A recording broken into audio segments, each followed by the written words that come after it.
Garbage cubes, or G cubes, comprises of bits of garbage collected along beaches or in the ocean, which are then compacted into cubes with the coordinates and filled with resin to create an attractive art feature. Founder of G Cubes, Mr. Reichenbach, who is currently here in Grenada, saw the need for the small island states to be aware of the global marine pollution problem, as oftentimes those islands are the ones most affected by the tons of waste making its way into the marine environment each year. While on the Grenada leg of his journey, it was the hope of Mr. Reichenbach to work along with the schools, but due to the pandemic COVID-19, such plans are on hold until the safe reopening of schools island-wide. Mr. Reichenbach now shares with us a bit more of this initiative and how he works along with the various schools around the world. I go around the world and I collect trash and I produce the G cubes, a garbage cube. G is for garbage. I started in 2017 because I had to wait to departure with the ship in Europe. I started Mr. Reichenbach now shares with us. And there I realized that much more important than my art project, I want to make one cube of 1,000 of these after a circumnavigation as a monument to bring it back to the big cities where the garbage, especially the plastic, is produced, exported on the small islands, and nobody helps them to get rid of it. That was the basic principle. And I realized that the schools, it's really the main pillar meantime of my project, because I think it's very important. When I was afterwards in the South Pacific, there is not a lot of information about what's happening with the plastic, where it's coming from, what you should do with it or not. So the main pillar is to work with the schools, and in practice I work with a class, maximum 50 people. We go to collect the garbage at the beach, we bring the garbage to the school, we prepare it for compression. I have the compressors and the molds all with me. I bring that to the school, and then we produce together with the kids the cubes. That means the kids in groups of maximum 5 per machine make one cube, together. Then they compress it, and then they pour it with me, and at the end we take it out of the mold, and you have these insignias.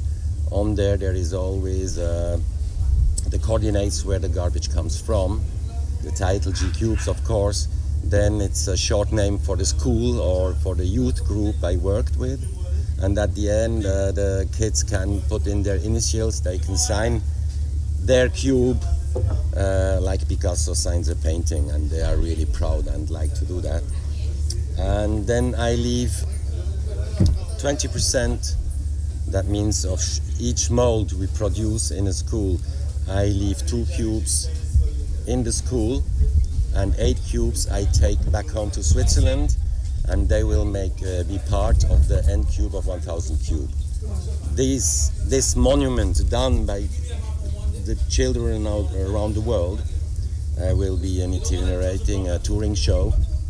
I hope that I can show that in the big cities all around the world afterwards. That it's a long-term thing, just as a monument for people to say that's a statement of the youth shown in a creative way to the situation of garbage in the oceans in the year 2020, basically. And it's a show who I would like to, if we work here with the kids, I would like that the show at the end comes back here as well. So the kids, maybe they are 5 years older then, but they can look at what they did together with the other kids. And the more I'm trying to set up a book with testimonies of all the kids I worked with photos, testimonies, ideas around the problem of maritime pollution. And I would like to bring that book to the United Nations in New York, to try to set up maybe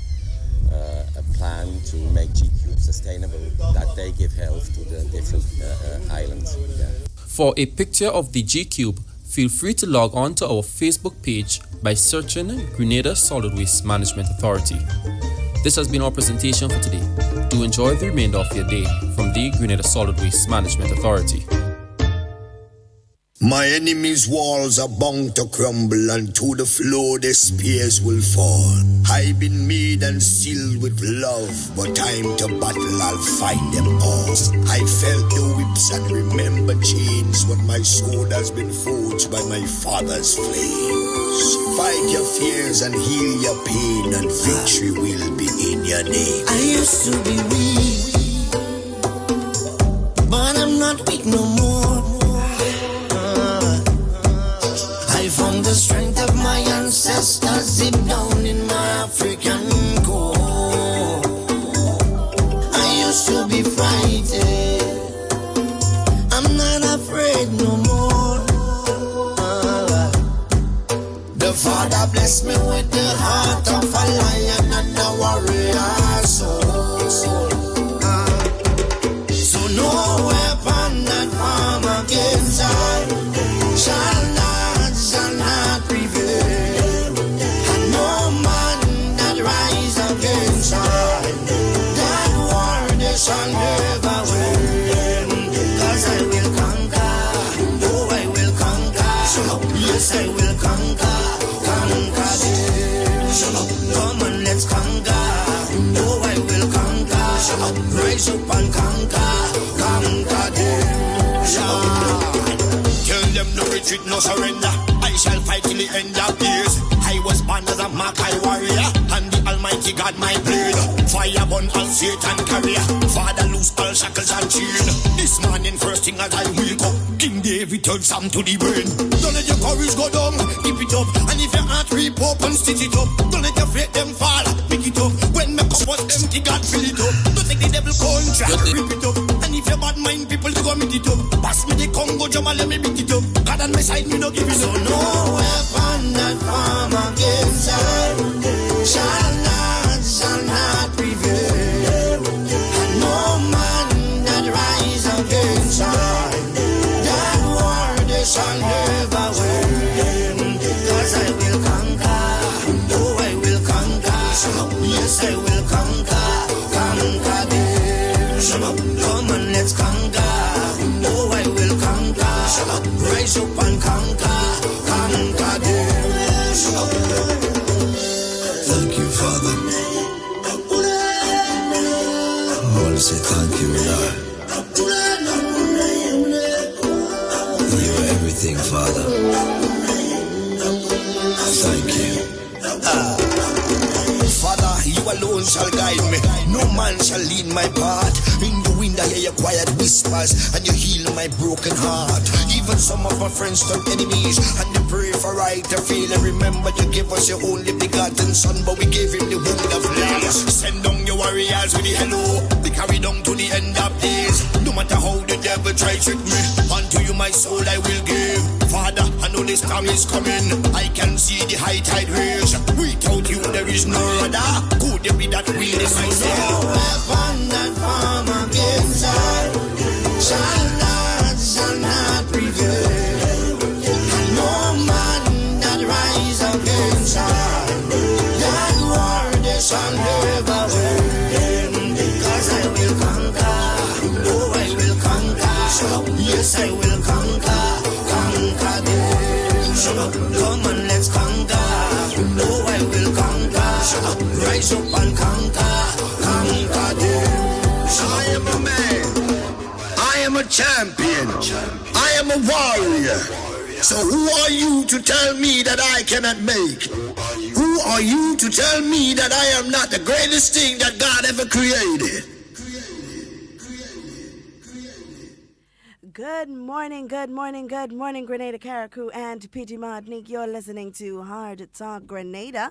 A very special good morning to those of you joining us on 97.5 City Sound FM, 89.5 CRFM, 92.9 Sister Eye Radio, broadcasting from Hillsborough, Carriacou, and of course 94.9 We Noise Radio out there in Brooklyn, New York. A very special good morning to those of you joining us on the live feed, whether it's on Facebook, YouTube, Instagram, wherever you are. good morning to you. It is a beautiful, beautiful Monday morning here in the Spice. We've been getting a few showers, showers of blessings. Nothing too significant to talk about, but nonetheless, it's still a beautiful day. We have life, we have breath, we have strength. What more can we be happy for? And with me in studio this morning, I have none other than my co-host, Mr. Bowler. Good morning, Mr. Bowler. Good morning to you, Miss Duncan. Good morning to the listening public. I do hope everyone had a fantastic weekend, well spent, and that you're feeling rejuvenated today. It's a Monday morning. It's a lovely Monday morning, in fact. As Miss Duncan mentioned, we had some brief showers. But it's fine outside. I just came from outside. The sun is out and it's in its glory. I hope you are in your glory. So we're going to set up this Monday cracking because it has to be another productive week for us here in Grenada. We have had a couple months of very low, or in some instances, no productivity at all. And we are beginning to open up. The economy has to get moving again. People has to get back to work and, all of what is in the making. It's going to be a slow march, but gradually and hopefully with your involvement and your cooperation, we will get back to where we were before and surpass that in a matter of time. So have a wonderful day to all of you. How are you, Ms. Duncan? I am good. You seem to be smiling. Something special happened to you over the weekend? No, nothing. Okay. I'm always smiling, Mr. Bowler. Well, I mean, a little more today than you normally would. I'm always smiling. I'm always smiling. But I am, I'm happy to be alive. I passed through St. George today and I saw a little bustle, and you are correct. We do have to start preparing ourselves for the uptick in movement and the uptick in the economy, or at least we're hoping for that uptick. We're not seeing as much people moving as we used to or that we're accustomed to, but there is that movement, and gradually it will increase gradually as we become more accustomed and we feel more comfortable venturing outside. For a lot of people, they haven't reached that comfort zone as yet to go outside. But as we get to that point, we'll see an uptick in movement of people. I see that the buses have started running. And for those of you who don't know, let me share with you the new regulations for the buses. There has been more engagement between the buses and the ministry, and there was a structured approach to how they must now run. And of course, from Tuesday, which is tomorrow, the 16th of June, the following operational changes will take effect. Increased maximum carrying capacity from 12 to 14 occupants at any one time on a minibus. Coasters are allowed 3 persons per row and 1 in line with the driver. The retention of a conductor will not be mandatory on certain conditions being satisfied. Bus operators may use a conductor or an alternative method, which is to be approved by a joint team of the RGPF and the Ministry of Health. The RGPF will provide further information on the process. To protect the health and safety of everyone, bus operators are required to ensure hand sanitization of every passenger entering their buses.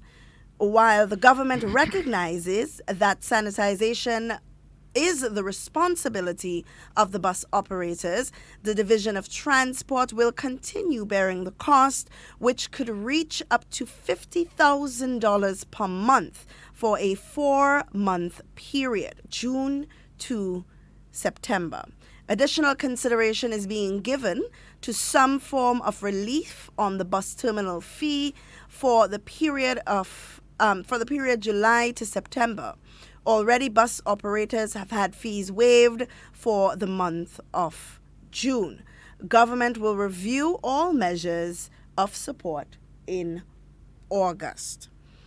So there you have it. As we have said before on this program, that in negotiating, when government is in negotiation with any group, any organization, any team, there are several other sectors that government has to take into account. Absolutely. And it is not just a straight line of yes or no with this one or that one. Yes? So now we have it, and as the easement continue, the number of passengers becomes more, because it was never fixed at 10 people when it started. Yeah. It was that way because that was what was agreed upon based on the Ministry of Health and the COVID team and all of the information that was before them. Now you've gone up to 14, yes, on the minibuses.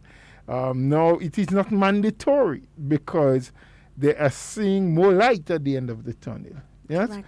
And we are getting closer and closer back to a semblance of what was normal, with the exception of hand sanitization, continuing to wear your mask, and as much as possible keeping distances between people. They have removed some of the buses from the terminus, both Grenville and St. George's, so as to, even Sauterres, so as not to create too much crowding, too many people in one spot at any one time. And it is all for the safety and security, health-wise, for all of us as Grenadians. Yeah. It is not because government want to be troublesome. It is not because the police want to harass you. It is not because they feel that we do not have enough issues to deal with. It is about not losing on the gains that we have made before. We have so far, as a people united and working in harmony, has dealt with this COVID-19 infection in a very positive and practical way. Now is not the time to let emotions overcome us and allow people who do not have a sense of direction and has no intention to do what is best for us here in Grenada to get into our psychic and to make us believe, as they would oftentimes babble, that the government don't care. The government does care.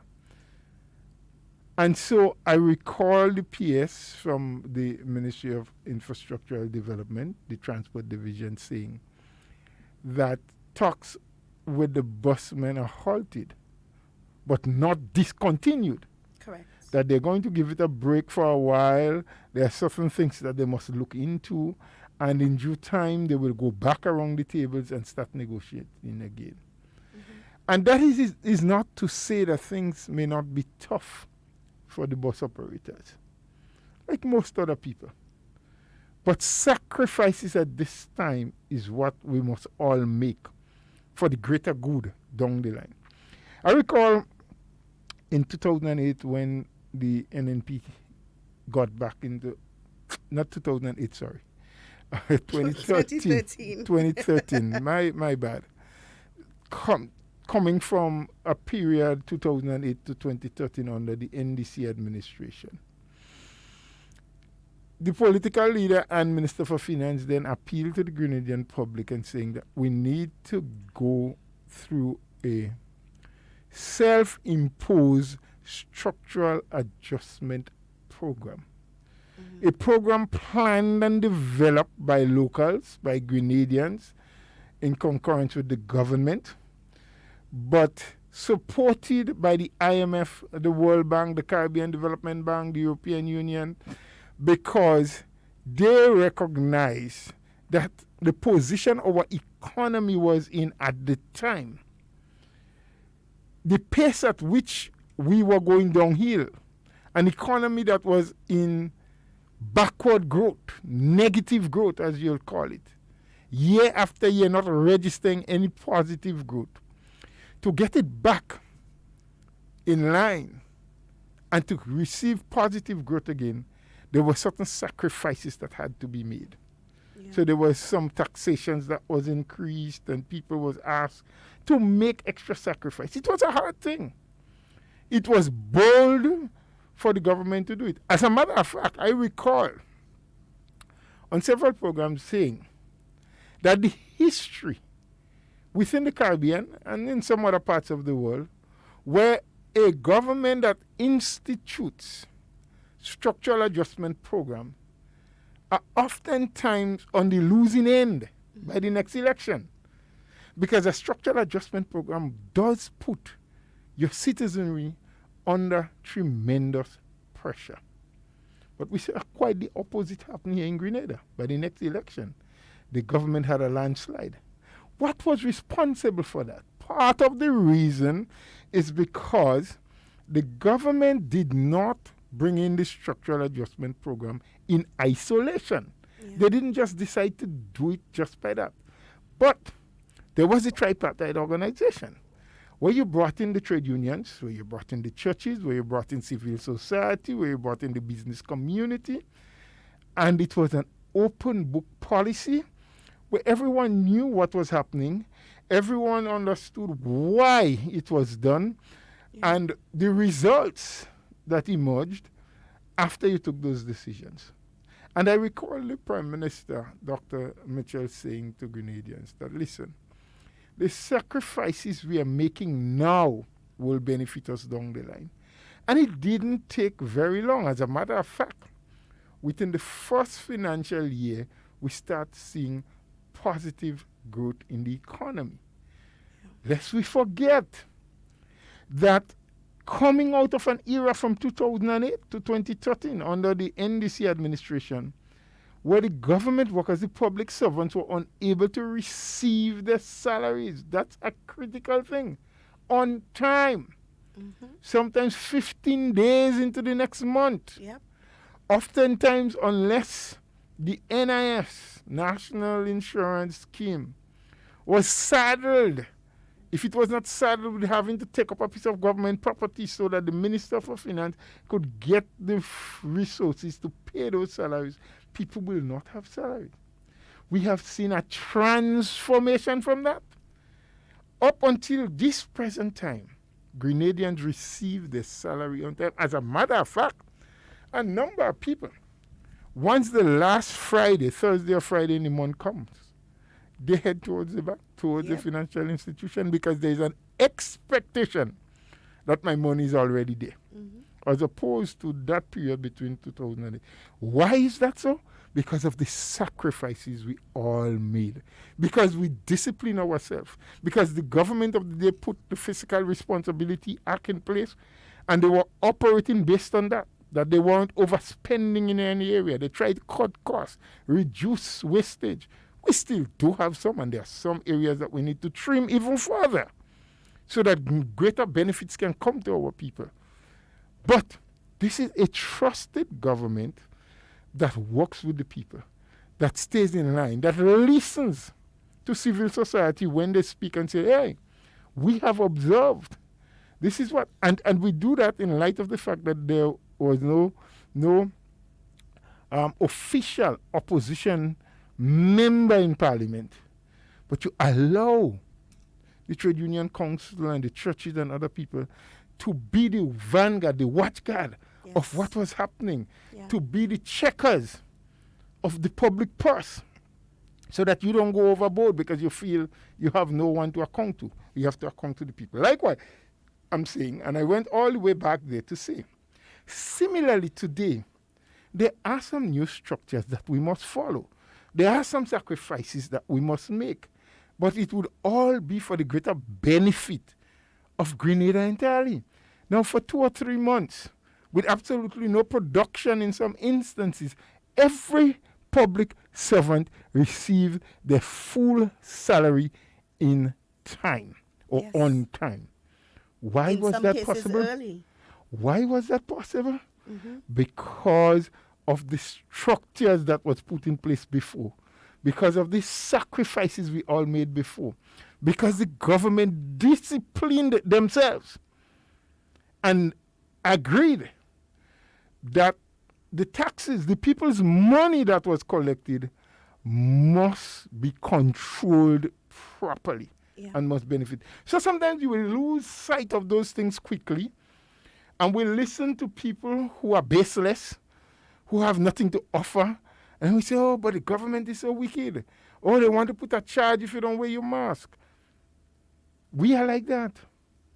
Bob Marley said, emancipate yourself from mental slavery. Yep.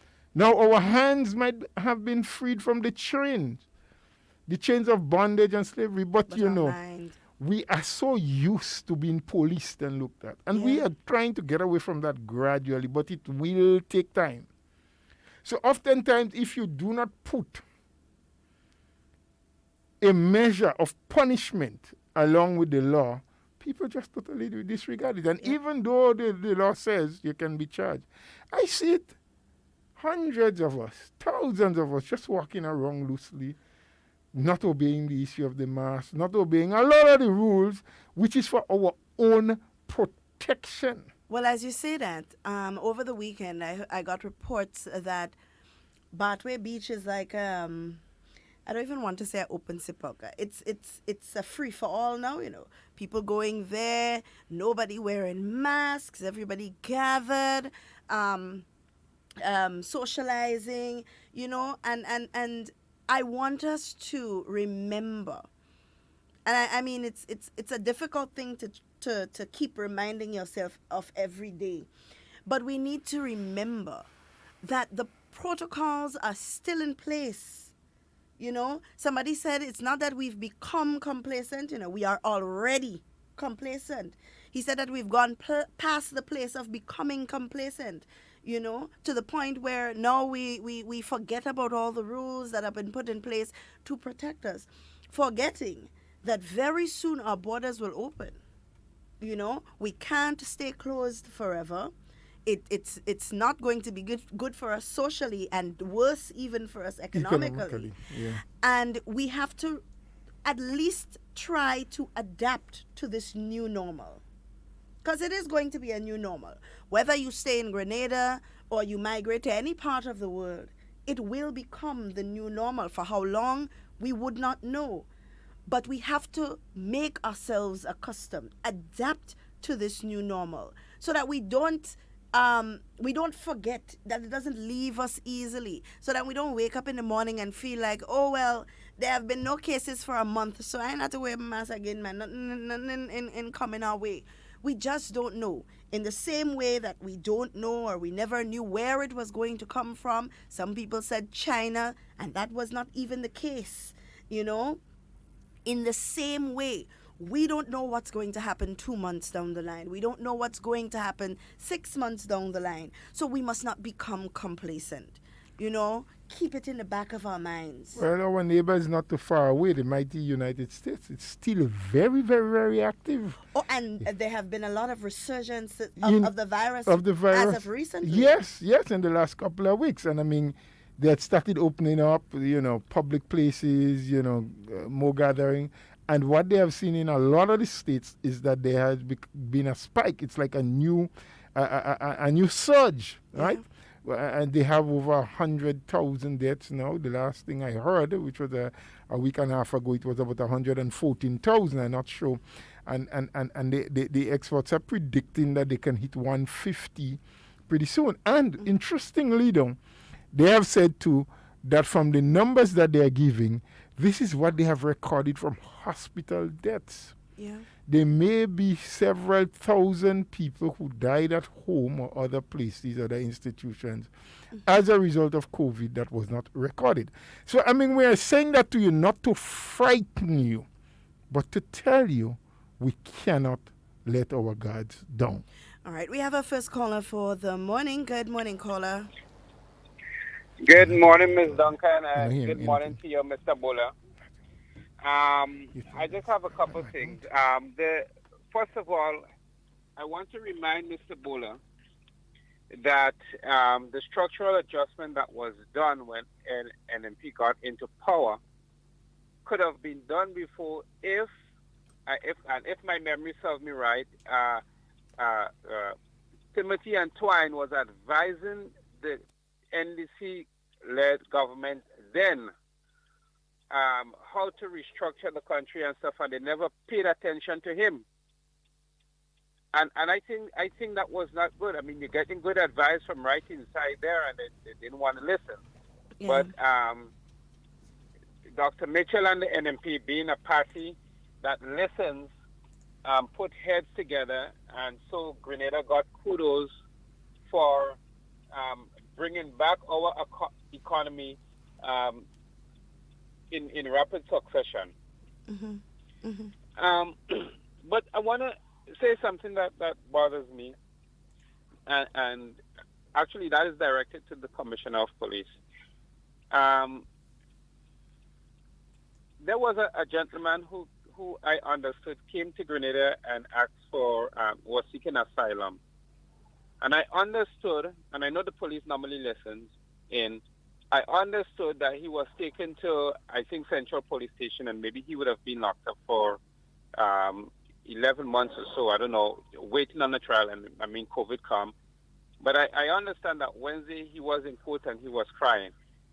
My question is, does the government of Grenada has any system where one can come seeking asylum?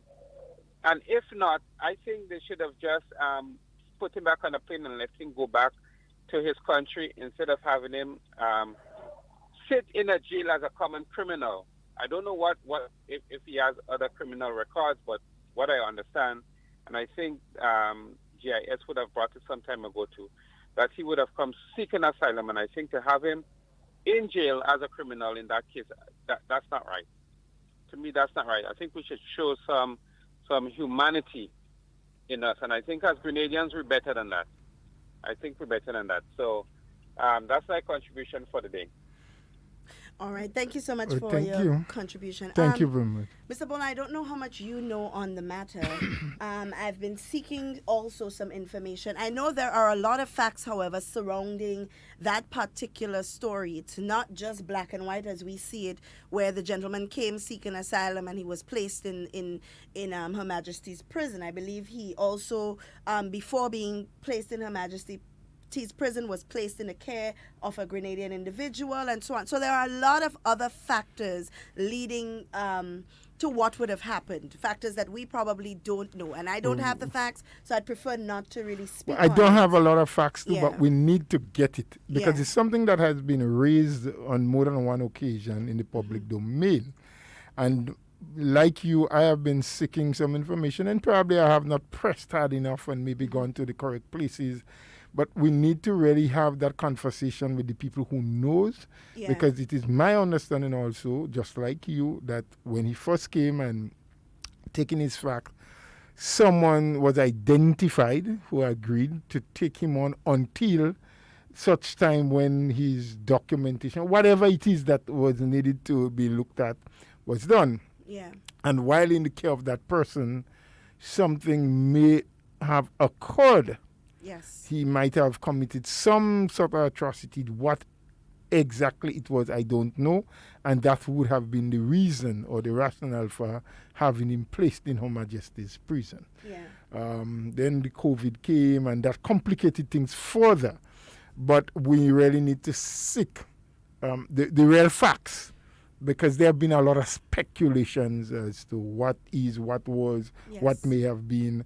And it is not good for our people that way. So we'll continue to work on that and be able to bring some more facts. Or probably get someone who has the facts and can explain it And can thoroughly explain it. to come on air and do such. Absolutely. You know, sometimes I look at these situations, and I've heard it brought up on a number of occasions, in some cases by people who are genuinely concerned, but in other cases, I must say, with a malicious undertone, you know, to make it seem as if the police just picked up this individual that was seeking asylum and threw him in Her Majesty's prison and so on, when that was not the case. Because when he first came, and I don't even think we were his initial stop. That's to what I begin learned with. as well. I believe that he was headed to Trinidad, from what I understand, and Trinidad had already closed their borders, and he was actually stranded in Grenada. Got stuck here. That is what actually happened. So all of the facts I don't have. We will seek, though, Mr. Bola, to get those facts so that people are enlightened as to what happens or what had happened with him, and there isn't that rumor going around that we just picked up somebody seeking asylum and threw him in jail, because that's not what happened. But thank you, caller, for bringing it up again. Only over the weekend I was trying to get some information as it relates to that. Apparently the caller knows more than I do, because he knew he went to court and cried and all of that. I didn't even know that, But we will seek to get some information on that. Now, Mr. Bola, back on the topic of the protocols and also of the busmen, I want us to remember, and we keep saying it here every day, that every disagreement doesn't have to be contentious. And I want to make that point, because I feel like as a people, we feel that as soon as we disagree with government, it must be contentious. There must be a fight. There must be some industrial action. There must be some protests. There must be some call for shutting down the country, And I've heard it on several occasions, even with the bus situation as it stands right now. I heard individuals from the bus association saying that we should shut down the tongue, and I'm wondering in my mind, when we act in this manner, who does it really affect? In the long term, who does it really affect? Well, you can put it in a different way. Who benefits? Nobody benefits when we behave that way. And let's make it absolutely, abundantly clear that it is the right of any individual or organization to disagree at times with the authorities, to disagree with government, to disagree with what is being proposed to you. But in disagreeing, you don't have to be disrespectful or destructive. You can simply say, well, we need to relook this. We can't accept that. We don't think it will be in our benefit to do it this way. But let's continue the negotiations. Let's compromise on both sides and meet each other halfway. The dialogue has to go on. We have become, of late, a people that feel unless we become destructive, our demands cannot be met. And that is not the way it should be. A husband and a wife can disagree. Children and the parents can disagree on certain disciplinary actions or certain career decisions. But it doesn't mean that the young lady has to storm out the house and go sleep with some other person or in some unsecure place. It doesn't mean because a young man and his father couldn't see eye to eye on his career choice that he has a right to set fire to the home. It doesn't mean that because the busmen and government did not see eye to eye and agree initially on their demands that they had to shut down and strike. It doesn't mean that when teachers don't get all that they ask for while they're negotiating, that they must shut the doors of the school and stay home and allow the children to suffer. What it means is that as a people, we must become more tolerant. We have to accept that we are living in the society that is interlinked and we are interdependent on each other. Right? So if the teachers and the policemen decide they're not working, it means less business for the busmen. And if there is no school, the little tuck shops and so close to the school will not survive. And so we are all interlinked. And that's why I keep saying that when government makes a decision, it must take all of the factors, all of the sectors have to be looked at. And while it may affect, the decision may affect one sector in a very positive way and may give the members of that organization or grouping or negotiating team, it may meet the demands part of the way. At the same time, making that decision may have negative repercussions for several other sectors. So government has to think about them and think clearly about what we say and do. So disagree we can, and it is our right too. That is why God gave us reasoning power. That is why there is right and wrong. That is why we have a tongue that we can express ourselves with words. But we don't have to be disrespectful and furthermore destructive. Because sometimes we believe because we disagree, we have to destroy all the gains that was made. I agree with a lot of the protests in the U.S., Black Lives Matter. In fact, in my opinion, all lives matter, not just black. Maybe the blacks now are the ones that are being affected the most, right? And we need to highlight that. But does it make it better when you demolish buildings and you burn down, places, you destroy homes? It doesn't. So we can disagree with what is happening. We can protest and show our disagreement and our disgust, but we don't have to be destructive, right? And so in our country, there are a lot of people that takes the tone when they speak, that gives the impression when you listen to them, that the only way justice can be served, the only way we can get to that place of satisfaction and agreement with one another is when we destroy, when we become destructive, when we damage everything that was there for our own benefit. Yes? Let's do that. So it will hurt the government. But who is the government? Who provides the funding to build roads and schools and to get equipment and to bring in umbrella? It is all of us. It is all of us, our collective contribution through taxes and other things and our productive effort is what makes this country a better place. And to achieve something for an individual or an organization or a specific group, if we are supposed to destroy everything else that was done, how are we going to progress? Who does it benefit? So I think we need to sit, as Barry said in one of his songs, sometimes we need to count to 10 before we take the decision. Sometimes when we are advised by certain people to do certain things, we must ask why. Isn't there a better way? Let us be rational and reasonable. And I'm not saying that everything government says you have to agree. You don't. But let's use common sense. Let's be more rationalized. And do it in the family, do it in the community, do it with government. And it shows, and I'll give an example. There was a particular bus owner who, at the very beginning of the whole negotiating with the government issue, he was very much on the side of let's band together and strike. He gave his reasons as to why he believed that they, at the time, needed to strike and so on. Now, as time passed and further reasoning was gained, he decided that no, what we're asking for, we have a right to ask for it. However, our approach may have been wrong. And that individual was, over the weekend, very disrespectfully attacked, by people with, and I don't believe that these people support the cause of the busmen. They are purely political.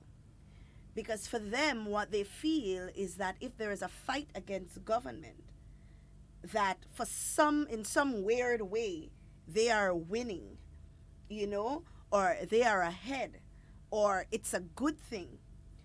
Any administration, any institution, any organization that seeks joy and happiness and satisfaction in contention and chaos in a country, that is really not an administration that you really want in power, It's very concerning, if you believe that as an organization that the best way for you to show yourself, or the best thing that you can offer a people is support in times of contention, then we in trouble. Big trouble, a lot of trouble. And we must be clever enough to see that, yeah? Now, if I am to become the owner of a property, and the only means by which I can become owner is by destroying So let's take, for example, a building of several floors that have rental space that can bring in wealth. And I have the belief that rightfully that is my building, but it's been occupied by other people. And the returns from that building goes to other people as opposed to me. And I've tried negotiating, but not getting very far. What does it benefit me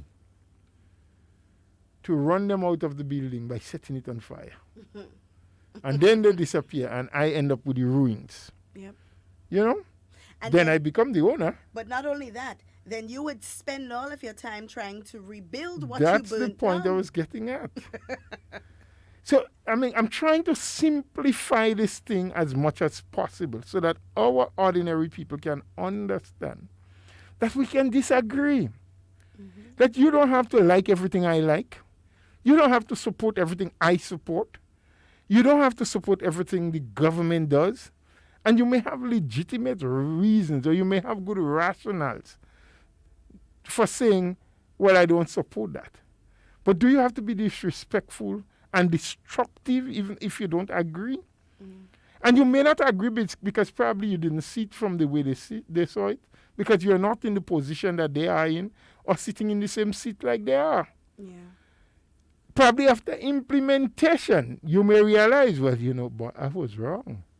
This thing is working. This thing is beneficial. This thing has, you know, the ability to help transform our country. So yes, you may disagree at one time for lack of sufficient evidence or conviction that something is right. But over time, you may become convinced. And you should not be afraid or embarrassed to say, well, at the beginning, I did not see it that way. Yeah. But now I understand and I accept. And of course, if you go fighting tooth and nail to destroy something because you didn't understand it properly, and then you start to see the benefit, you would only look foolish, feel foolish, and be seen by others as being foolish. Yeah. Because they now understand and sees the benefit. Yeah. So we don't see along the same lines all the time. And I say it and I want to repeat it for the 100th time. We can disagree. It is our right to disagree with each other. But we don't have to become disagreeable. We don't have to become destructive, or we do not have to become disrespectful because we disagree. And that's the most important point, eh? We do not have to become disrespectful. It's okay to have different views and different sides and different opinions on a matter. What hurts the most is when you realize that for lack of facts or for lack of information, you cannot prove your point. So your only other option is to resort to disrespecting. Well, that's the other option you choose. I don't think it's the only other option that is available. The option that you choose, the road you choose to go down. And I like that word choose, because it's a choice that we all make, you know. Of course. Everything is a choice. Nobody is putting a gun to your head and saying, okay, in order to get your point across, you had to disrespect that person. No, it is a choice. Is either do or die. Yeah, you made a mental decision that this is what I am going to do, you know. And at the end of the day, when things get hot, you want to say, oh, well, that is not what I mean to say. But at the end of the day, you still made that choice. You sat, you thought of it, you compiled it in your head into sentences, you took the time to write it, you reread it to make sure that there was no errors, and then you posted it. And in all of that time, you didn't realize that what you were doing was something that can hurt somebody else, you know? So we have to be mindful of that. And in everything that we do, remember that you have a choice. You have a choice to agree. You have a choice to disagree. You have a choice to say yes. You have a choice to say no. At the end of the day, it all boils down to choices. What we choose to do with our time, with our money, with our decisions, with our life, it's all choices, you know, and it's left in our hands. Yep. And from time to time, Ms. Duncan, we can make wrong choices. Eh? Yeah. From time to time, we can misunderstand signs, signals, words, actions. We can misread them, and we can choose the wrong thing. Yeah. But then again, we still have choice to keep choosing the wrong thing or doing the wrong thing, or decide to say, hey, I have been going down the wrong lane, or I have been misled based on what I heard, based on what I saw, based on what I understood. Now I must stop and relook that decision, because we have to do self-inspection ever so often. We have to look at the circumstances around us, because change is inevitable. Yep. Change, they said, is the only thing constant in life. Yep. We can't fight it, you know. We can try. But change will catch up with us eventually. Because whatever body transformation you would have as a lady, or I as a man, whether I like it or dislike it, it's going to happen. Yeah. And the choice I have is to accept it and work with it as it changes. So to the environment around us, so to the economy, the country. We can fight, we can resist. But if it is the will, and then remember, we oftentimes speak about God only in times when we see disaster, or we perceive a problem is on the horizon.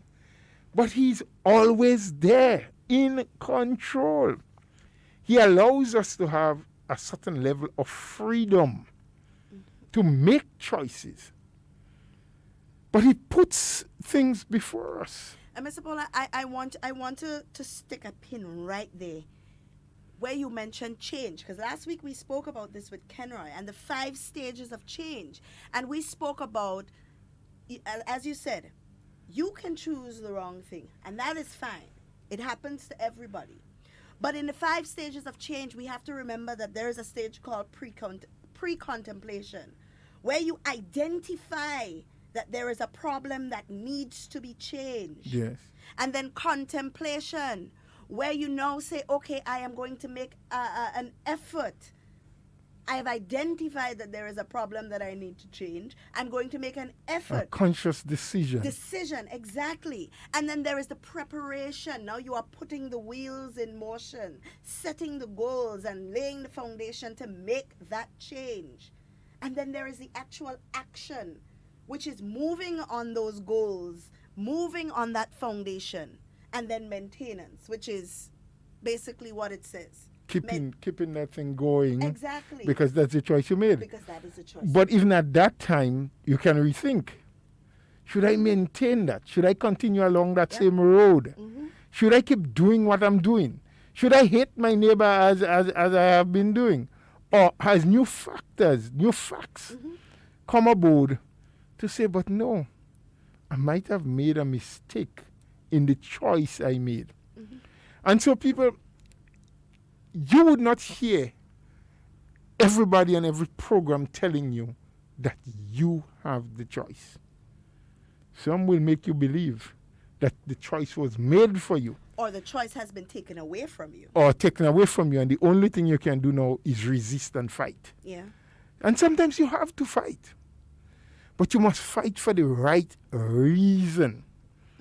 You must fight sometimes because it's going to benefit you and the greater part of society. Because remember, whatever you do for society, you do for you. Yeah. What you do for community and country, you do for you. Yeah. And your offsprings. Because we all live in this country. And it is an expectation of all of us by our country that we will do for it. Yeah. Someone once said, I think it was one of the presidents of the U.S., don't ask what your country can do for you, but what you can but do. what you can do for your country. Because when you do for your country, you get in return. Remember, I brought back the scenario after 2008. Yeah. What we all did as Grenadians, made sacrifices. We are getting it back now. Our country has been placed on a strong economic strata that in times when our productivity was at the lowest, our country was still able to function and to support us. When our revenue was at 50%. Or less. And that's the point I'm making. We were at our lowest in terms of production. Yeah. We weren't collecting the customs, the inland revenue. They were collecting less than 50% per month of what they used to collect. But that did not prevent you Social programs were still happening. from receiving your salary. All of the social programs, the people who government support on a monthly basis with their little social income. Yeah. And not just that, but government was able to employ and implement structures to bring it to them where they were, because transportation system was down due to COVID, banks were down, was closed. So people got it at home. Yeah. What caused that? What was responsible for that? It was the decisions taken before. It was the sacrifice made by all of us. Some of us did not like it. Some of us protest against it. But it came back and benefited us. And that is why I said many moons ago that even in negotiating for salary increases with public servants, with the police, with the teachers, whoever it may be, when government say to you, let us look at this thing in a structural way and not be myopic in our view. Let us not just see the tip of our nose today. Don't say to us, oh, well, you're collecting money so you can pay X amount. Because this is something that must be sustained. Yep.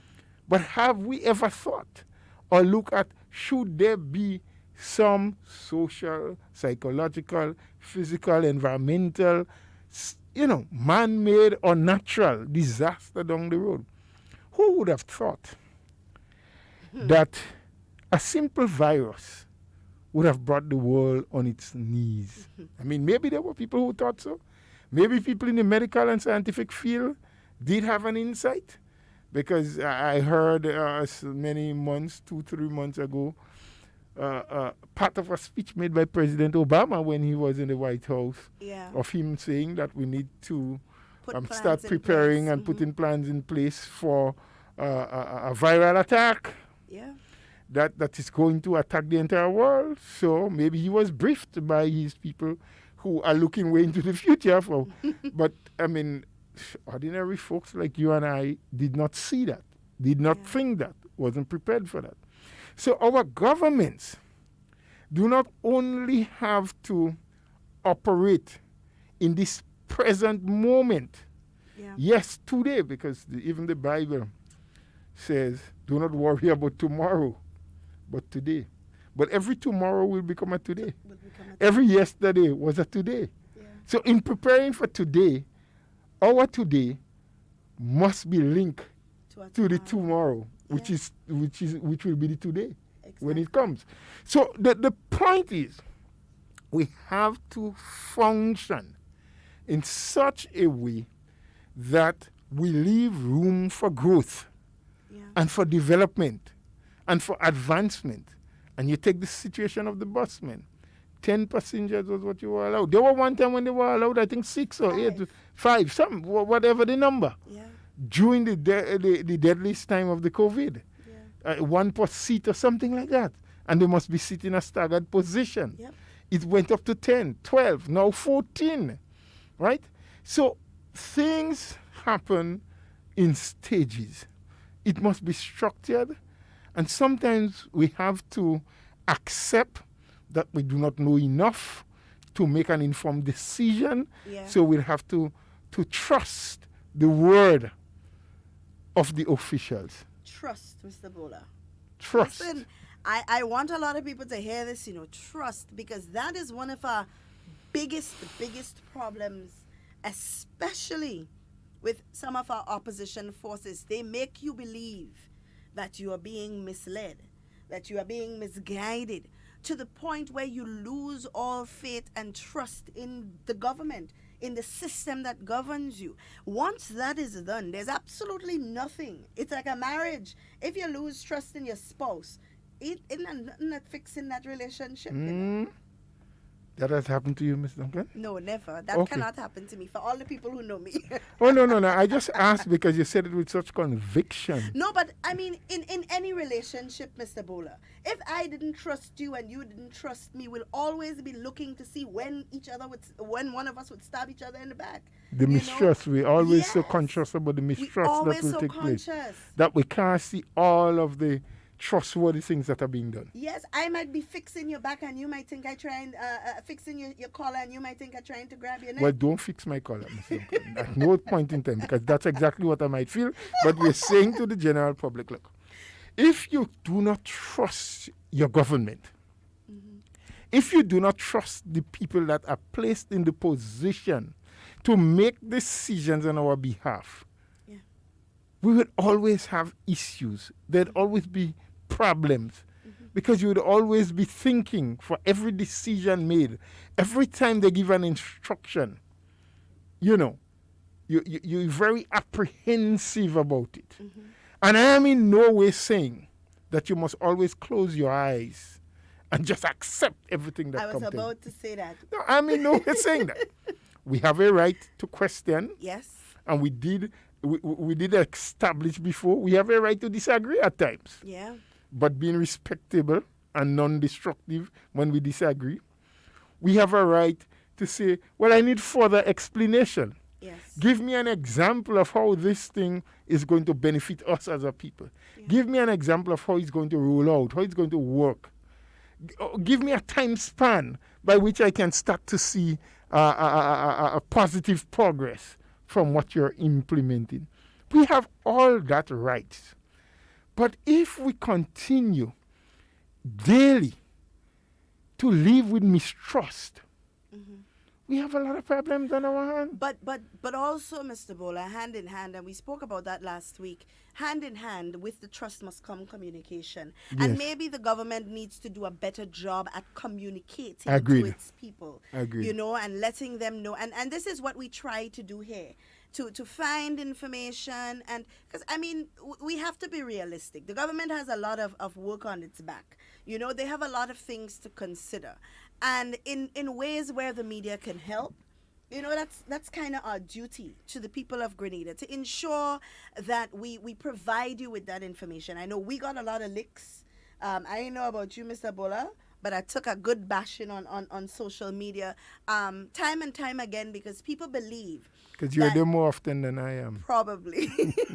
Because people believe that because we sit here under the flag of the NNP and because this program was designed and created by the NNP, that the only information that comes from it is biased and it's narrated to make people believe one thing or the other. And I keep saying to individuals, I will never come and sit here and lie to them. It would be way beyond my better judgment. And then on top of that, Mr. Bowler, I will not come and sit here every day and preach negativity. It will never happen. I'd rather just not do a program than to come and sit here and have to preach negativity every day. There are people out there that's doing a wonderful job at that, and I choose otherwise. So my duty is to sit here and to provide information that I think the general public needs to know, to kind of pick up where the government falling short, and they have never said that they're perfect. Time and time again on regional and local programs, the Prime Minister has said that there are places where the administration has fallen short. There are places that they need to, take a little blows for, and that is good leadership, knowing and being able to admit that you have fallen short. But not only that, moving to ensure that you don't fall short in that area again. And that's what leadership is about. It's also about making hard decisions because we may disagree, we may become contentious, we may think that the government only has this person's interest in mind and that person's interest in mind because we don't see it from the viewpoint of government where they have to look at every individual regardless of color, creed, political affiliation, age, gender, whatever it may be. They have to look at all of that For the teachers, they just have to look at teachers. Yep. For the nurses, they just have to look at nurses. But for government, they have to look at the teachers, the students, the busmen, the people on seed, the people on social programs that this is going to affect, the sustainability of what they're about to agree to. If in 10 to 15 years, if we're going to go into economic retention as a result of this decision, all of these things have to be considered. You know, so sometimes when we sit from behind and we look at something and we say, so government couldn't do better than that, we don't know. We haven't seen it from their viewpoint. And that is something that we must, as a people, take into consideration. And like I said, it all boils down to choices. Yep. It's up to you. You can choose to be positive. You can choose to find information if you really want it for the right reasons. You can choose to trust the government. It is all up to you. Those are your choices. And like I love this quote, and it's something that I live by. Nothing good ever comes easy. There's always some hard work attached. And at the end of the day, you feel better, Mr. Bola, to know that you worked so hard for something and to see the product of what you've worked so hard for. I don't know about anybody else, but I usually feel good. Tell me, Duncan, where in the world does success come before work? I don't know. There's one place. Tell me. There is one place where success comes before work. I don't know if you're opening up the lines today, but I leave that to the better judgment of anyone who can call to tell me, where is it that success comes before work? Yes, and the lines are open, guys. The number to call is 440-7377. Everywhere else you have to work. Work comes before success. Absolutely. Sometimes hard work, repeated work. You know, you may do it, and because it wasn't done right, you may have to start all over again. Yep.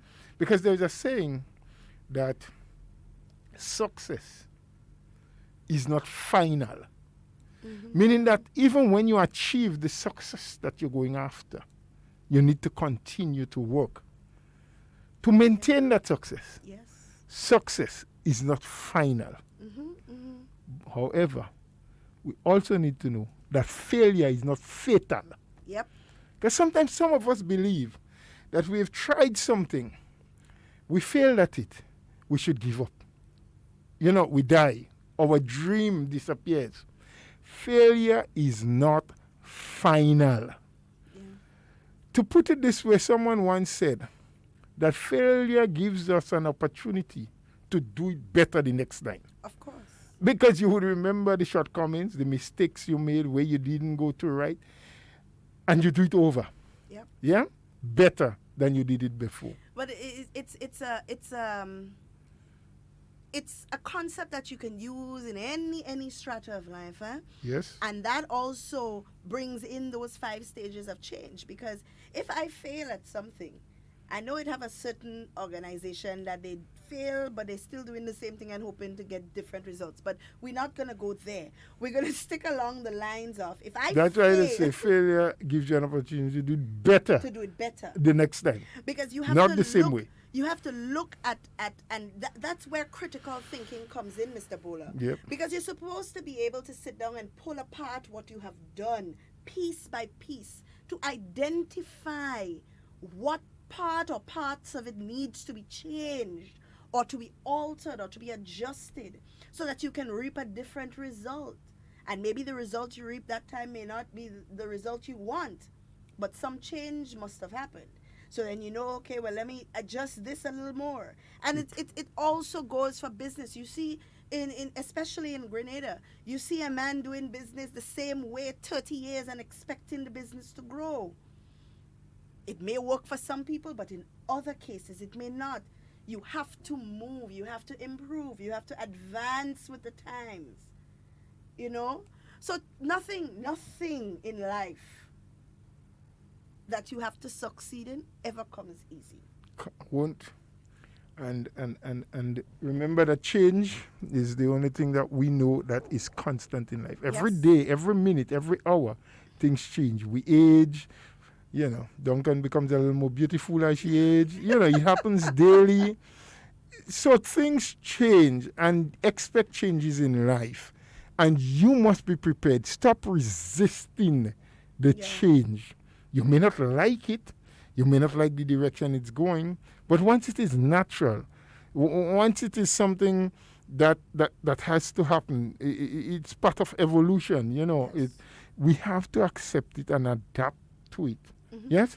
So we really do hope that with some of the more recent events, COVID-19 coming in and bringing these changes, creating what is commonly referred to now as new normals, we have to accept that things cannot remain as we once had it. It should not have remained that way, but now we have to adapt, we have to listen, and we can do research, we can recheck, we can ask questions, we can go to someone who we think knows better than we do and ask, I've heard this, is this correct? Should I follow that?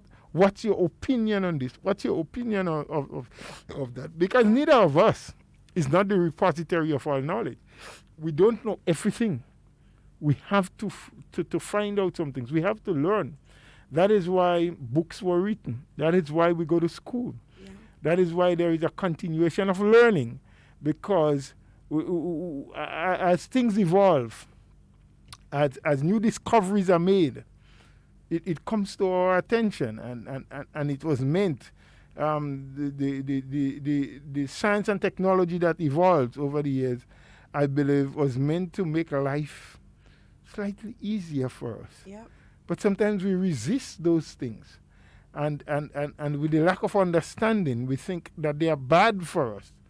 Yeah. There are some scientific discovery and so that might be bad, based on the era we are in, or based on the circumstances that we are undergoing. And so we have to take things slowly and take it in strides. But we have to, as a people, believe in the greater good. Yeah. Man in general is good, while man is selfish by nature.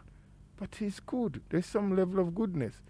But we have to find a way to at least bring out the best in everyone else, but first and foremost bring out the best in ourselves. Absolutely. Becoming the better you. Becoming the better you. Yes? Yeah. Understanding that we were placed here for a reason and a purpose. Yep. And that we must fulfill that purpose.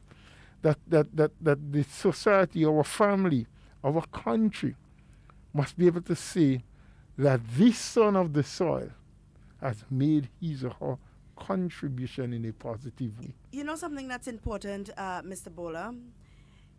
Every day I say to my children, and we have a call on the line, and just give us a moment, caller, because I want to make this point.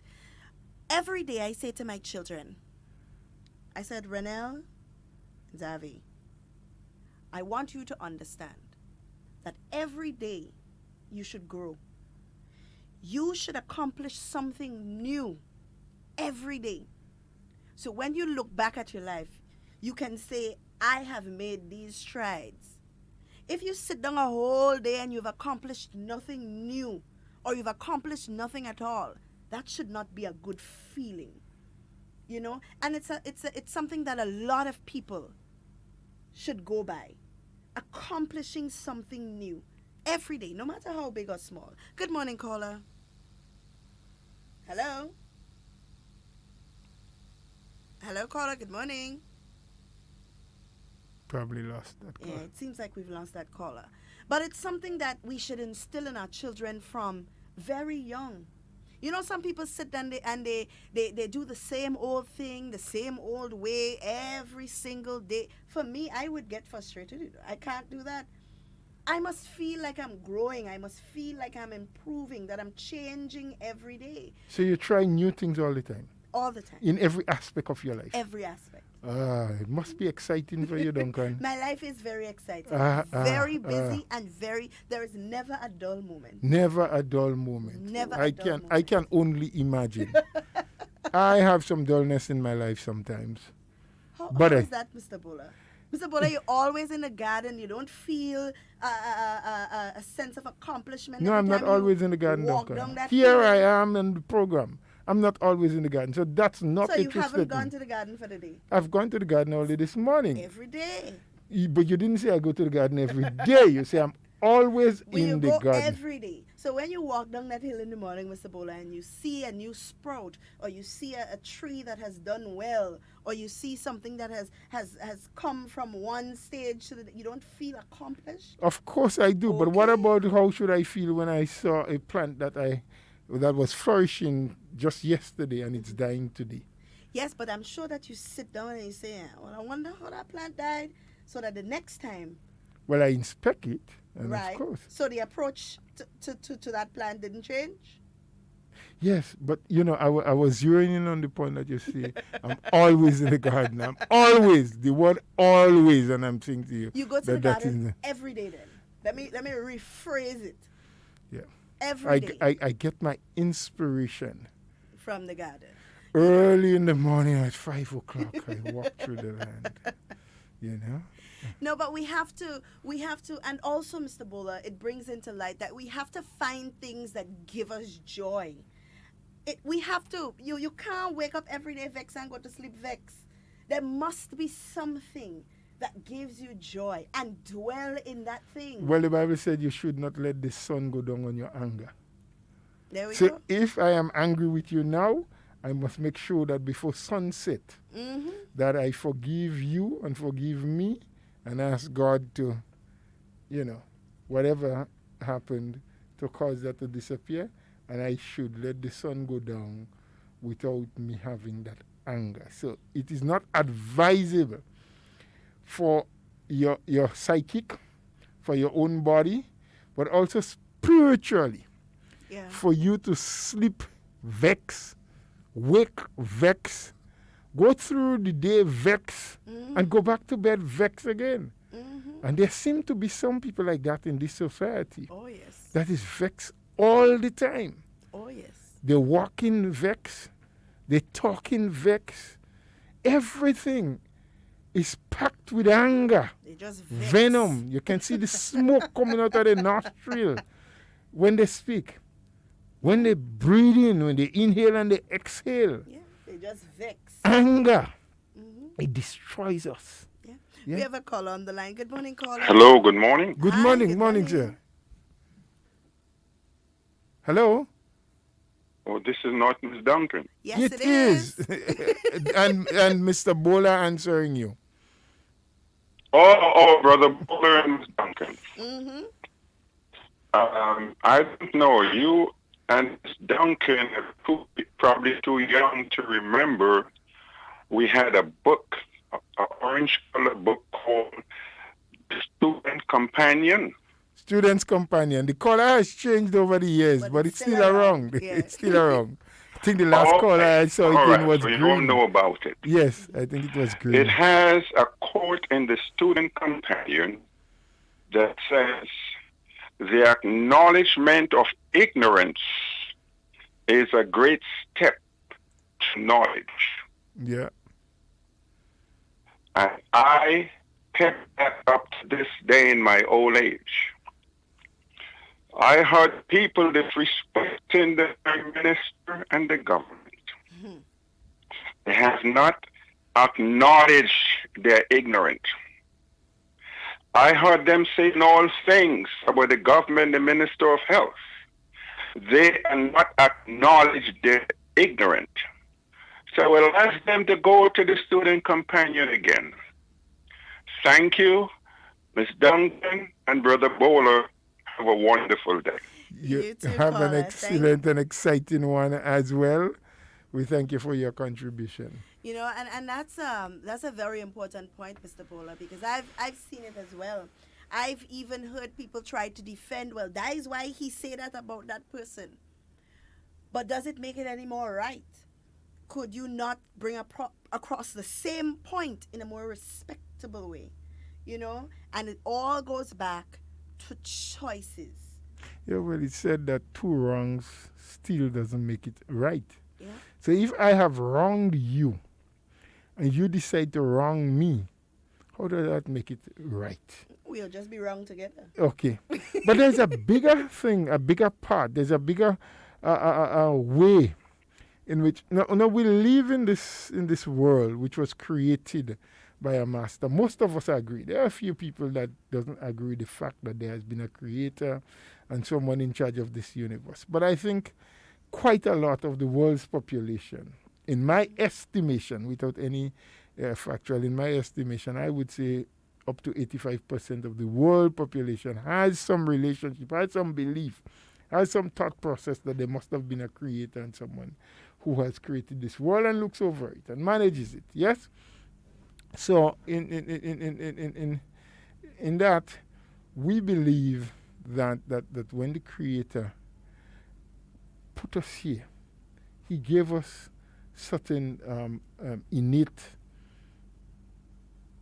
understanding and acceptance. We need to know that somebody is responsible. So there's a spiritual side to it.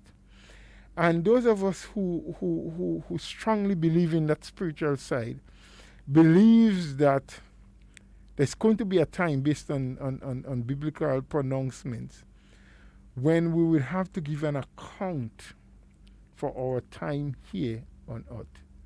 Yes, because in the book of Genesis, when he talked about when he made man and he said, go forth, be fruitful and multiply, he did give some other instructions. That was not the only thing. That's why we have the 10 Commandments and all those things, yes? Mm-hmm. And I'm not making you believe that I'm so biblical. I believe there's a God and I pray and I ask for spiritual guidance. But the point I really want to make is,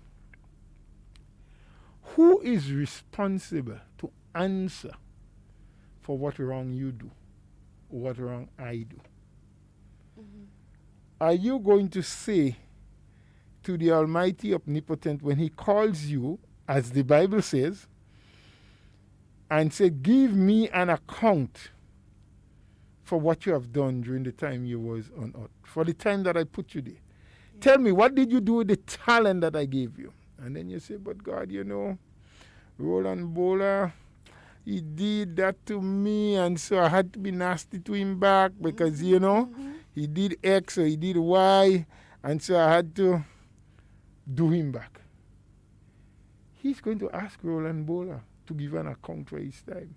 Mm-hmm. So you're not responsible for my doing, and I am not responsible for your doing. In other words, I'm saying that even if someone wrongs you, it is not your responsibility to take your own judgment. Yep. Sometimes we lose sight of that. Sometimes our emotions take control of us and we forget. And we may do things from time to time that do not fit in to that bit of logic. Yeah. Yes? So I say, let us not go through life being angry all the time and angry with everyone. Forgive and forget. And leave it up to the Almighty Omnipotent, the Creator. If we believe there is one and the one in charge of the universe, He is going to bring the justice that we all desire. And I want to make it a bit more personal, Mr. Bowler. Now, there are individuals in our society that hates our Prime Minister. They don't like him. They don't like the best bone in his body. They will spend day and night plotting and conspiring on how to destroy him and his legacy and his character and all of that, right? And my question is, at the end of the day, what do you have in life to show for the time that you have spent on earth? Can you say to someone at the end of the day, well, I spent 60-something years on this earth, and all I've done is try to malign the character of an individual. That's the only thing I spent time doing. When all of that effort and all of that tenacity can be placed into developing yourself and the people around you. When you look at all the effort that they put into to lambasting our prime minister, that one individual, and when they feel like something has gone wrong, they're rejoicing in that because yes, he failed in this area or he failed in that area. My question is, at the end of the day, how many people have you helped? How many lives have you impacted positively? What changes have you made to yourself to become a better person? Because at the end of the day, that's all that matters, Mr. Bola. That is it, because our prime minister will come and go. So when he is gone and there's nobody else for you to lambaste, and now you're ready at 60, 70 years to settle down with your life, and you have to wait on government to mind you and these kind of things, because you've done nothing else productive with your life. How do you deal with situations like that? Because it's the same government to turn around and help them, Government, I don't know if it's the same one. Well, government. I mean, whether the administration changes or not is government. Government is the people. Yep. Our tax dollars that still have to sit down and take care of these people. Yeah. When they've wasted all of their life just doing nothing but trying to kill the character of somebody else, and the person retires now, or the person passes away, or whatever it may be, and now you're ready to sit back and say, okay, well, people at Grenada mind me now because I've done nothing better with my life. Yeah, well, there's some who are doing it and getting through with it, but I hope that we do not use them as the examples of whom or what we want to follow. Because there are opportunities. There are opportunities out there. Opportunities are not falling from branches. And when I was much younger, there was a little quote that I knew that said most of us miss our opportunities in life because it's dressed up in overall and it looks like work. Yep. So once we see that, we shun away from it. But that may just be where our opportunities lie. So we have to be open-minded. We have to also be open-handed so that when an opportunity does avail itself, we grab it with both hands, because, we're never really absolutely certain. We may have a desire in life. We may have a career path that we want to follow. But we cannot be absolutely certain that this is exactly where we will end up.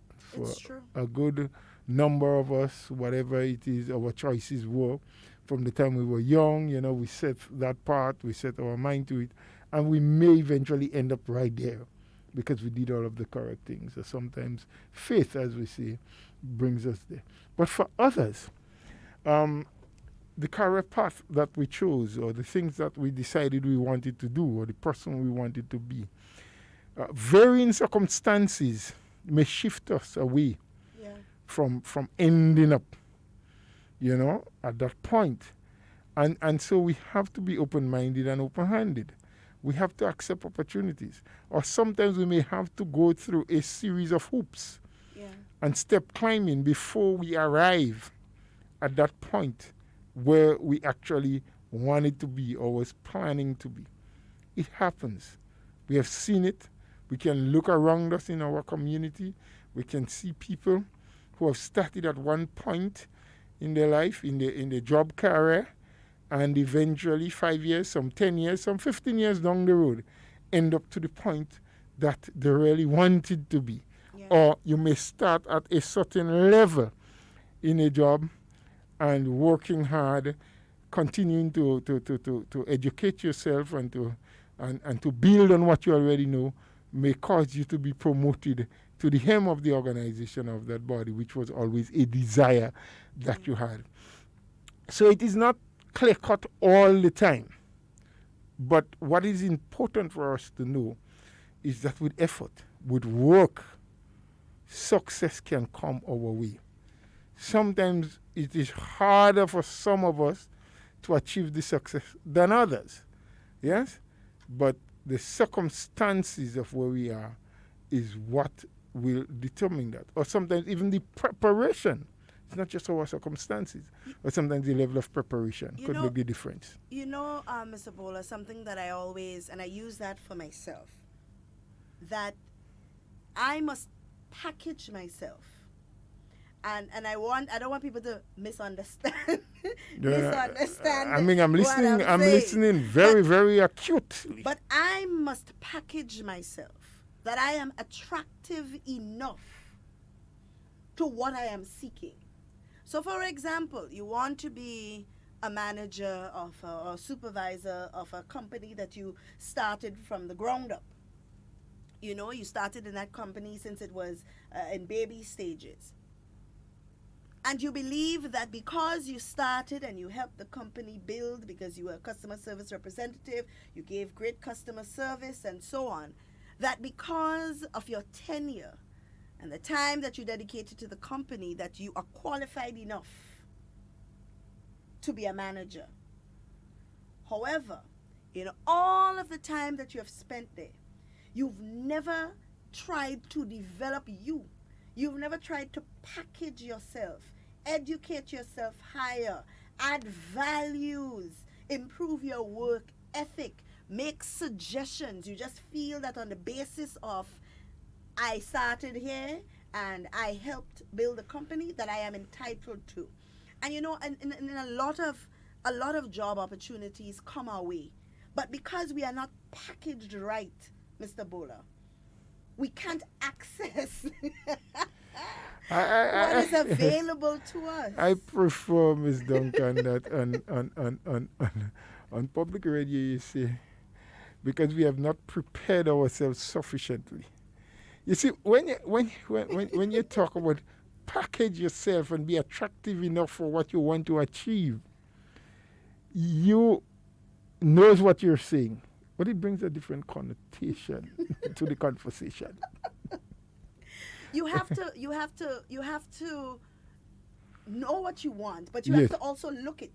Yes. You know, and you have to put in the work to well, get it. Well, you know, the people who are more spiritually minded than we are, they say you have to speak it, you have to profess it. You have to profess it. Yeah, they say if you profess it, if you speak it, it's going to come to reality. But professing it alone is not enough, eh? Yes, because I agree. they also say faith without work is dead. Yes. So I may say, Lord, this is for me, I accept But that it. could be so contradictory because they said you must walk by faith and not by sight. Yes, but also, and I understand that, but faith without work is dead, because you're walking by faith, you have faith that you're going to get it, but you're also putting in the work to ensure that you do. Right. You know, right. because I'm not going to sit here and say, you know, Mr. Bola, I'm going to be the next prime minister. I speak it into the universe, it will be. And I just sit on here, I ain't trying to further my education, I ain't making no moves, but because I put it in the atmosphere and it is faith, I find I should just receive it. It doesn't work like that. Okay. I understand. Because, you know, I read this biblical quote on them and sometimes they say, faith without work is dead. Oh, you must walk by faith and not by sight. And I see, but they all go hand in hand. They go hand in hand. It's a cycle. It's a cycle. Yes. You have to want something bad enough to work hard enough to get what you want. Yes. You know? It must burn inside of you like a fire. Yes. Yes. Yes, and it's all part of becoming a better you. Always strive to be the best you that you can be. You ain't trying to be nobody else. I don't think there's anybody in the world that could be Michelle Yan. Yeah, but being the best you is very relative, eh? I say relative from the fact that what yardstick do we use to measure what is the best me as opposed to the best you? Well, you are the only judge of that, you know. You. Well, that's what I mean. And when they say be the best you, it means that from a very early age, we must teach our children to set goals for their lives. Right. Set goals for your lives and try to reach to and beyond those goals.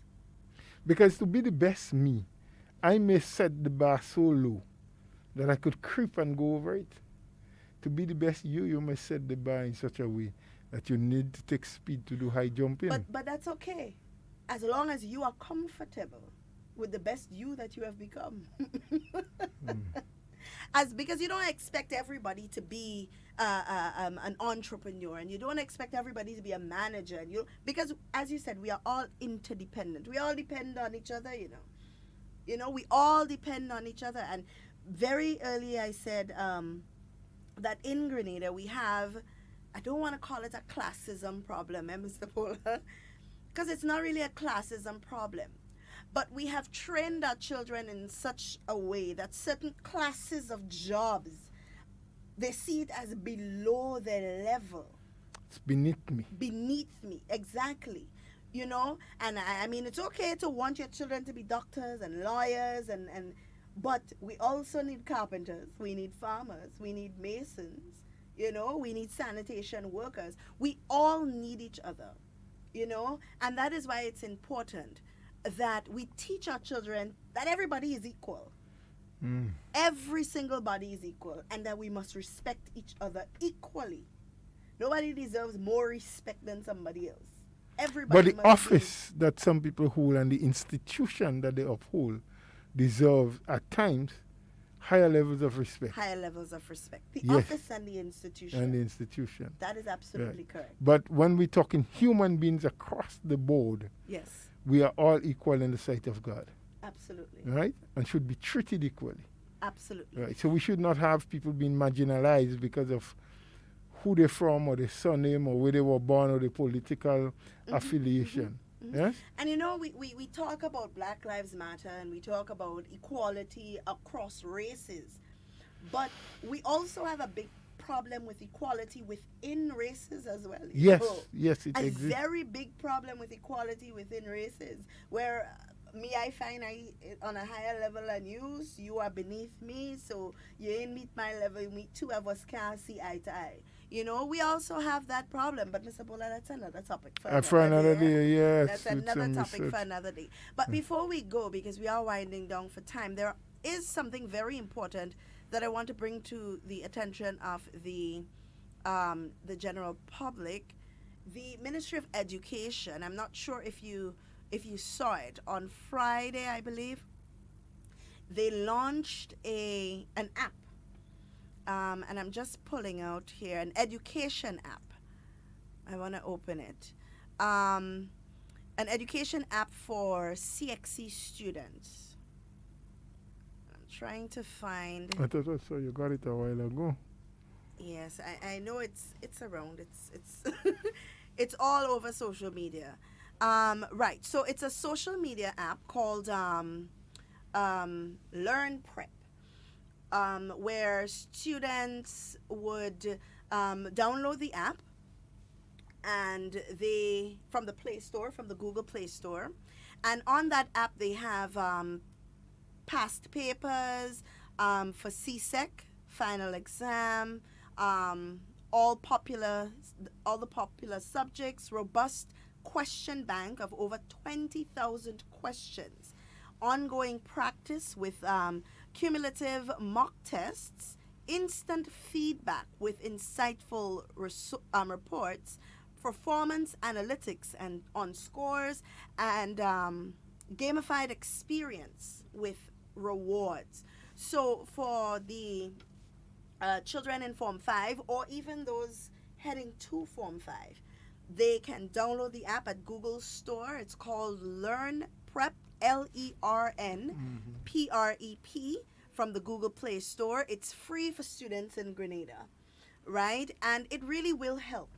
You know, these apps, children these days, they're very technologically inclined. Yeah. You know? Far more than we know and we believe. Yeah, so I believe it's a very good venture taken by the Ministry of Education to ensure that our children have every single avenue to success. You know, so it's Learn Prep for all of the parents and students out there, whether you're in Form 4 or Form 5, getting ready to sit exams in about a month or so. I believe exams start the 13th of July or something along those lines. But for those of you who are preparing for exams, it's a very good app for you. It's a CSEC exam app. Where you get past papers, mock exams, gamified experience with rewards, practice tests, questions, 20,000 questions. That's a lot of questions, you know. So please take advantage of it. Don't say, well, is the ministry that do it, or is an NP thing, or don't block your blessing. As I always say, don't block your blessing. Don't let your emotions get the best of your better judgment. Go to it, see what it's like. And as we always say, because even as it stands right now on Facebook and Instagram, you still have these technical difficulties. There will be problems. But don't just look at the problems and think, well, that failed already. It's a work in progress, and it's meant for the betterment of our education system. All right? So parents listening, please, let your children or even if you have some parents that are not listening, but there are neighbors, there are others there that can share that information so that more of our students can get the kind of assistance and practice leading up to the exams in a month's time, less than a month thereabout. Absolutely. You know, it's good for them. And of course, we continue to welcome home our cruise ship members. I believe another boat is in here today. I believe there's a large number of them that are coming in today. Okay. And we continue to repatriate our people. There are efforts in the United States to repatriate people who got stranded as a result of COVID to come back to Grenada. I'll try to find all of the details so I can give tomorrow to those of you who listen and you want to come home, so you can contact the relevant people to ensure that you have a seat on that flight. All right, guys, Mr. Bola, we're closing, Yes, I realize that we are. I think, I want to say thank you to you and thank you to our listeners. Thank you for the platforms that carried our program today. I do hope that people would have learned and felt in some way, that all of the negativism that has existed in them, that, it's time that I look beyond that. It's time that I broaden my scope and my horizon. It's time that I start looking outside the box and see how I can make a difference in my life, in my community, in my society, in my country, and help in the rebuilding of Grenada while we're still in this COVID time. Continue to obey the protocol, keep our physical distancing, use hand sanitizers, wash hands regularly, wear a face mask or a face covering once we're out in the public, and we're going to get close up to people's face so that we do no transmission. As was said, we are looking towards opening up our borders as we continue to get more and more economic activities, and that in itself brings its own challenges. So let us not let down our guard. We have done tremendously well, and I continue to say kudos to the Ministry of Health and all the frontline workers, nurses, doctors, police officers, drivers of ambulance, wherever you were, whatever you did, whether you were a community nurse or you were just an orderly at the hospital, or you was a cleaner, because they were all at risk, but even during the most dreaded time, they came out and performed their duties with excellence. So we thank you, and we continue to pray for you and hope that would happen. And just as we leave, I just want you to know that the only place you would find success coming before work is in the dictionary. S comes before W. Thank you, Duncan. Have yourself a blessed day, and people do continue to enjoy today and the rest of the week. All right, guys, we have come to the end of our program. And as we always say, in whatever you say and whatever you do, be safe and be secure. We always want to be talking with you and never about you. Please enjoy the remainder of your day. Stay up to date with all that's happening with the new national party, NNP. Send us a message via text or WhatsApp on 405-8683 with your name, email, and constituency. Stay in the know with NNP. Get updated.